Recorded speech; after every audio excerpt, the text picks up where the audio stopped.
Okay. Microsoft.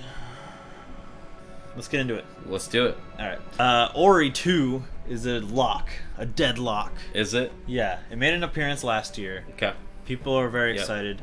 I'm mildly excited because Are you? I like Ori quite a bit. Okay. I have an Xbox One in the bedroom over there. Yeah. Ori and Perfect Dark on Retro Replay. Or, not Retro Replay, Rare Replay. Rare replay. Yeah, are Ori like the and two ones. Perfect Dark are the only two games I played on. Really? Do we know really much about Ori 2 or We saw it last okay? year. It's got to be coming out this year, maybe holiday. Relatively the same though mechanically. It looks the and same, everything. yeah. Okay. It's the same. I mean, the game it looks like a drawing, so it's Yeah. gonna look like a drawing. Yeah. Nice. Good. Yeah, we're excited to see more of that. I guess. Are we excited to see more Forza? I guess The premier, definitive premium. Yeah. What racing game. racing game? out Yeah, I there. mean, rest in peace, Project Gotham Racing. PGR. I remember. I love that game. I remember being like, does this game take place in Gotham? Can you get the Batmobile? Is the Batmobile in Project Gotham Racing? That's true though. It is true. Why didn't they ever put the Because Batmobile it in had there? nothing to do with Gotham. That's ridiculous. Yeah. But Forza. Forza's almost. I'm assuming it's going to be like maybe a new Horizon. Horizon games are super fun. I actually like those a lot. What's the difference? Horizon is kind of more open world. You're traveling from different like parts of like a map. So regular Forza is like in a closed course, Exactly. like a racing course. It's a total like it's not exactly like a simulation like Gran Turismo is. It's a bit arcadey, but it does have that feel of like a Gran Turismo where it's like you have a career, you're a racer, like you're going out there. Forza Horizon is more you're at a festival, you're ready to race, Tyrell over there, and here's a biplane, you're going to race this plane. You're or racing whatever. a plane? Yeah. Okay. Yeah. Cool. Okay. It's awesome. How would you beat a plane? You drive really You just fast. do. Yeah. Okay. It's not like a sprint from like a quarter mile or something. There's like turns, and then you have to. But the plane can fly straight to where it's going. Well, it has to fly like you Has to do fly too. through loops. Yes. Okay. There's loops for it. Cool. So, anyways, it's cool. It's like it's all like kind of like a bit more of a pizzazz there. So, it's fun. It's open world. So here's my take on Microsoft right now. Okay. And this conference, and pretty much, they're in a bad spot. They're in third They are. place. They have lost their market share, and it's basically they need to knock it out of the park. They must. I mean, I agree. they're bleeding out. I feel agree. like. And they put out the Xbox One X, and it sold pretty well, but I don't know if those numbers are staying up there. It's like just an initial. I see it all the time now. It's super low prices. Really. Yeah, it's like I see it for like $350 now, and it was at $500.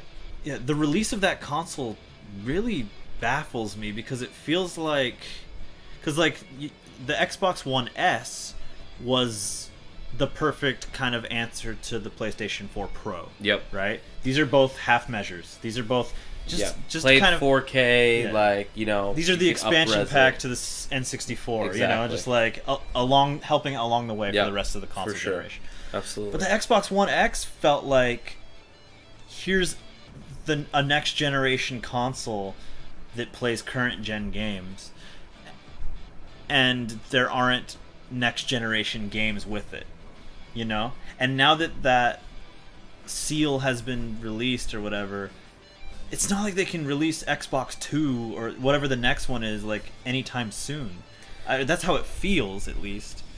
Like, who the fuck's gonna buy another one? And that's the problem is that Microsoft has a way where like the Kinect was supposed to be the future. Everything was supposed to revolve around it, and they almost immediately just discarded it. Yeah. So who wants to be an early adopter anymore for Microsoft? Because you're right, like there's no way they could release a console because they hyped up the X for It's the most a powerful year console of all time. just last year. Like it's kind of hard to remember that. Like this 12 teraflop gaming device Yeah. came out just last year. So if they start talking about a new console, someone that just bought the X is going to be like, well, I just spent $500. Yeah. And in my mind, marketing, like, the X is old. It's a year old almost now. Yeah. And it's really powerful. I bet it's fucking awesome. Yeah. I'm not saying it's not. But, like, if PlayStation 5 gets announced this year or next year, and Microsoft is now in a position where they have to convince everyone, oh, well, our PlayStation 5 equivalent has been out for a year, and and they have to make that attractive instead of Sony, who's like, here's the real next generation. We didn't, you know what I mean? Yeah. Like, even if there's console parity in power, if like the Xbox One X is as powerful as the Xbox or the PlayStation 5 is, I just feel like because it's old, because it's familiar, it's not exciting. It's not. Yeah. Because it still is always going to be attached to Xbox One. It's not a true sequel in any way. Right. There's nothing that I can play on my Xbox One X that I couldn't play on the original one. And I don't think that's fair. Like, I just think that that's how human minds work. Yeah. You know, like if the PlayStation 3 put out like a PlayStation 3 Plus and it was the equivalent of a PS4 and it still played PS3 games, like that is a better value, right? Like, but it's still just a PS3 Plus. For sure. It's not the PS4. Exactly, it's not the PS4.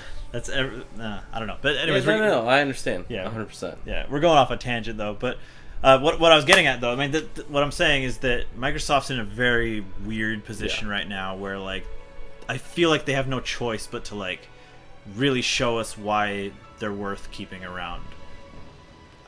I think it's make or break time. If their press conference is weak, if they don't like blow people's minds, it's another year of just nosediving. I think you're right though in a lot of different ways. Whereas first off, they are in third place right now. Yeah. The Switch has dominated sales. The PS4 is looking really strong. Yeah, just super strong. God of War is exploded. So exactly. So I don't know if Xbox is what I would say is in crisis mode just yet. I would say that after next year though. Like this E3 is important for them. Next year's might even be bigger.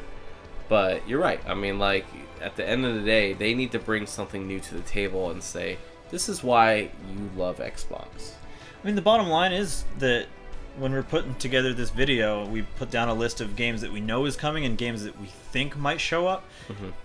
And for this conference, the best we had was Forza and Ori. That's bad. And then Crackdown 3, which I honestly think might not show up at all. I think Crackdown 3 is still not ready and not close to ready. And that's their exclusives. So, I mean, like... That's it. That's crazy. Like, that is sad. Yeah, it's bad. So... I mean, they've been coasting on, but we have Assassin's Creed. Like, so does everybody else. Yeah. Big deal, you know? I mean, they're putting all their chips on, but it runs best on our thing. And you could argue, well, I have a really nice PC, so it runs better on that. When you think about last gen, Mass Effect was an Xbox exclusive for a very long time. Gears of War, right? You know, Halo. Last gen was Halo 3, and ODST, and Reach. Yeah, right. Those were great games. So they just need to find a way to kind of just, you know, bring that back, that excitement of these exclusive games that you can't play anywhere else. Yes. Story-driven games, I think, are going to be super important. Hopefully. We'll see. I know I'm kind of getting into speculation stuff. I don't know if they see that.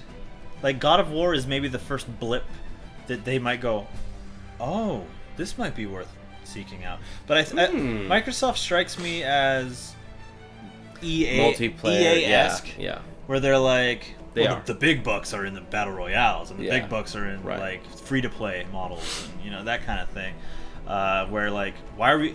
Because I say this all the time. Sony likes to invest in prestige projects or projects that like makes their overall library look more diverse and more interesting. Like even if it doesn't make its money back, Sony will let fucking The Last Guardian be in development for a decade, you know, because they know that having that game in their library is just another notch in their belt that makes them interesting, that makes them Sony. And Microsoft would go, this isn't worth it, pull the plug, kill, what's that Dragon game that Platinum was working on? Scalebound. Not worth it anymore, kill it. Right. You know, like, that's proof in the pudding right there, you know? Even though I consider the 360 superior over the PS3, I still like the PS3's library more. It's more interesting. It is. Yeah, it's not. It is. And so, and Microsoft has kind of, you know, they've slipped up. So we need to see something pretty strong from them. And I just don't know where we're going to get it from. What's going to happen? Where are we going to get it from? They certainly have lots of resources. They bought Campo Santo, right? Okay. So it looks like they're starting to turn that ship. And maybe they've turned the ship a lot, and in ways we haven't seen yet. That hopefully we see here. Hopefully. Like I said in the last video, if they paid for that exclusive Avengers game, that's a big deal. That could be. Another possibility, Rocksteady, the Arkham games, they've been dead silent for a long time. Maybe they show up at Microsoft's conference with whatever the hell they've been making. People are thinking it might be Superman, it might be Batman Beyond. I've heard about that Superman game. Yeah, like if that's that'd be pretty cool. If that's at Microsoft show versus Spider-Man at Sony's, that's cool as hell. Yeah, I like that a lot. That is so cool. I like that a lot, actually. Yeah. So that's a possibility. I think here's the thing. I've been saying that they have a lot to prove and they need to bring it. I also think they will. I think that their show is probably gonna be the most. I would trust it. I mean, like show. You really think about the Xbox in general. Where it came from. I mean, it was going against some really heavy hitters there, and essentially, you know, it did survive. The Xbox One wasn't great. I don't know. Like Halo 1 was awesome, but yeah. And then they came out the 360, which was fantastic.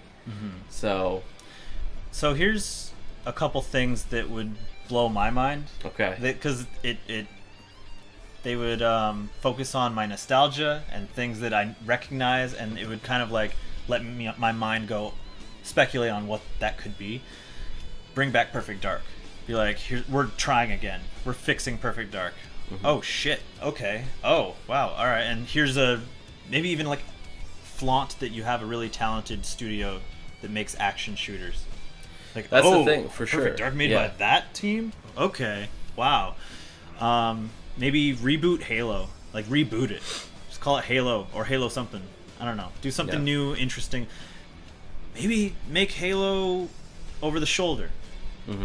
Like, really mix it up. Yeah.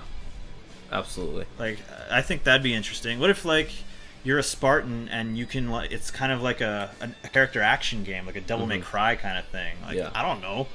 You could go nuts. Yeah. Fable. Bring back Fable in a big way. Reboot it. I don't know. Reboots everywhere. Yeah. I mean, but like... I think that's a good point. Put your best foot forward. Yeah, for and sure. Throw a name up there that we know and we haven't seen in a long time. Yeah. Fable. You could, like, totally reignite that. You need that. You need the franchises and you need those game companies. Because at the end of the day, with Sony, you're always like, man, I can't wait for that next, like, Naughty Dog game or the Santa Monica Studio game. Like, like, bring that back. And people will get excited again. Yeah. So it's very easy to actually turn around gamers if you really think about it. The Nintendo, they do it all the time. Disappointed us for like 6 years. I remember having conversations with you back in like 2011 when we're like, this could be the year they could bring back everything every year. And then Nintendo Land was like their their magical like finale. Yeah. And that was so disappointing. And then you're like, is Nintendo gone? Like, has it lost all? And then, like, the Switch came out, and now Nintendo's the new hotness. It was a 180. Again. It was That's like, it. what happened? That quickly. What? A year and a half. Did Nintendo wake up? That's it. Yeah, you're right. So you're right. It can happen. Pretty easily. It takes a year like last year, though, and Microsoft needs to do that. They need to have a need big their, year. They need their Breath of the Wild followed by like excellent stuff every month. Absolutely. And then finish with Mario Odyssey, and like they need that. Yeah. I'd love to see it. I haven't seen it in a long time. It's but true. I would like to see it. Yeah. I think that's basically it for Microsoft, though. Yeah. Yeah. All right. So let us know what you think Microsoft needs to bring to the table.